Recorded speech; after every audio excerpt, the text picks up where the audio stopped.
একে ব্লক সল্টলেকের একে ব্লক বরাবরই একটা পুজোর ক্ষেত্রে নজরকাড়ি। সেখানে প্রত্যেকবার মানুষের ভিড় থাকে। আমরা সরাসরি যাই, আমাদের প্রতিনিধি আনন্দমোহন ঝা রয়েছে আমাদের সঙ্গে। আনন্দমোহন, সল্টলেকের একে ব্লক মানে একটা আলাদা আবেগ থাকে।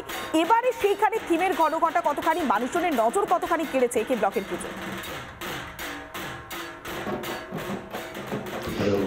একেবারে পৌলমী, তোমায় জানিয়ে দিই যে একে ব্লক এবছর কিন্তু ঋত্বিক ঘটকের যে জন্ম শতবর্ষ সেটাকে থিম করেছে এবং তার সময় কিভাবে সিনেমার প্রচার হতো এবং মহিলাদেরকে নিয়ে কিভাবে ভাবনা ছিল সেটাই তুলে ধরা হয়েছে।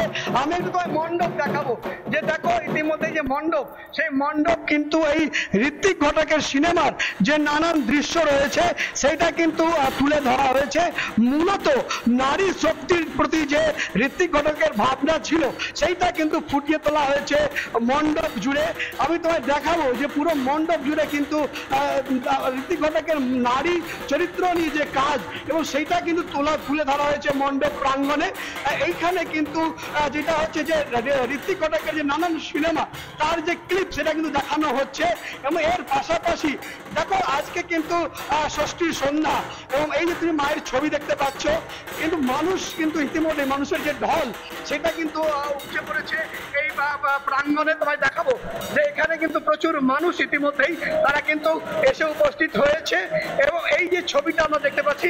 দাদা কি বলবেন, আজকে ষষ্ঠী সন্ধ্যা প্রচুর মানুষ আসছে, অসংখ্য মানুষের সমাগম হচ্ছে। এটা শুধু আজকে ষষ্ঠী বলে নয়, চতুর্থ দিন থেকে শুরু হয়েছে। মানে বন্যার মতো মানুষের ঢল নেমেছে এবং আমরা অত্যন্ত খুশি হয়েছি। অনেকে আছেন যুক্তি তর্ককে সামনে রেখে এবার একে ব্লক সেজে গিয়েছে। নানা ধরনের কন্টেন্ট দেখার জন্য লাইক করুন, শেয়ার করুন আমাদের ফেসবুক পেজ, সাবস্ক্রাইব করুন আমাদের ইউটিউব চ্যানেল। পাশাপাশি অন্যান্য ব্রেকিং নিউজের জন্য অবশ্যই চোখ রাখুন রিপাবলিক বাংলায়।